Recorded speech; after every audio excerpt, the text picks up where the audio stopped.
Welcome to my channel. This is the Pentax MV1, which is the 35mm SLR introduced in 1980. As you can see, it's extremely small. Its predecessor, the ME, was the smallest 35mm SLR in the world when it was introduced.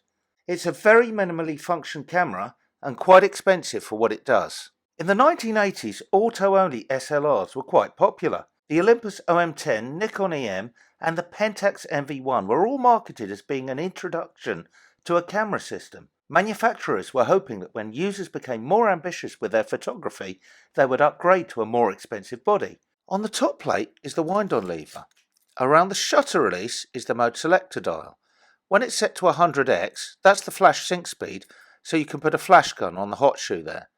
When it's set to B, you press to open the shutter and a release to close it. That's for long exposures. When it's set to auto, you set the aperture and the camera will set the shutter speed for you. The hot shoe on the Pentaprism has a dedicated contact, so if you wanted to buy a Pentax dedicated flash, you would get extra functionality. However, this doesn't do much other than set the shutter speed to 100th of a second, so it's not really worth the trouble or the money. The AF200S costs about £25, but you could do much better buying something like a Vivitar 283 for around £10. The 283 gives bounce flash functionality and the ability to alter the power output. On the left hand side is the film speed setting. You just lift and rotate to set the film speed. It says ASA, but that's actually the same as ISO. There's no exposure compensation at all, and also there's no exposure lock anywhere. You can get over this a little bit by, if you wanted to over or underexpose, moving the ISO dial, but that's not very good because you might forget to reset it for when you take your next picture. This is the rewind knob, so when you've finished your film, you press the rewind clutch there, and then you rotate and wind the film back into the cassette. The viewfinder has a split prism surrounded by a micro prism for focusing. Center weighted through the lens metering is used to set the shutter speed. The only information visible through the viewfinder is three lights. Red means the picture will be under or overexposed. Yellow means that the shutter speed is slower than a 30th, so it's too slow for hand holding, so you either need to open the aperture wider or put the camera on a tripod.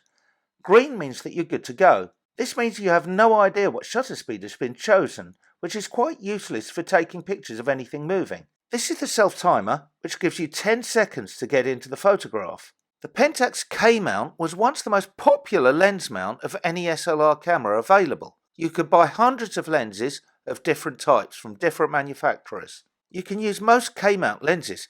This is an old kit lens from a Pentax MZ50. On the bottom of the camera is the battery cover. It takes two LR44 batteries. There's the tripod socket, the rewind catch, and this cover has to be removed if you want to fit the Pentax ME winder, which advances film at 1.5 frames per second.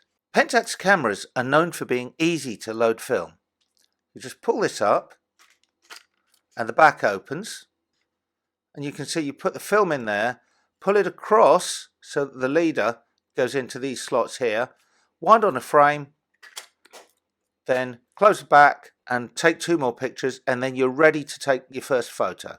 The camera is very compact and takes a wide range of lenses as well as an auto winder. However, I wouldn't purchase it and didn't feel that it was worth putting a roll of film through, as there is so little control over exposure.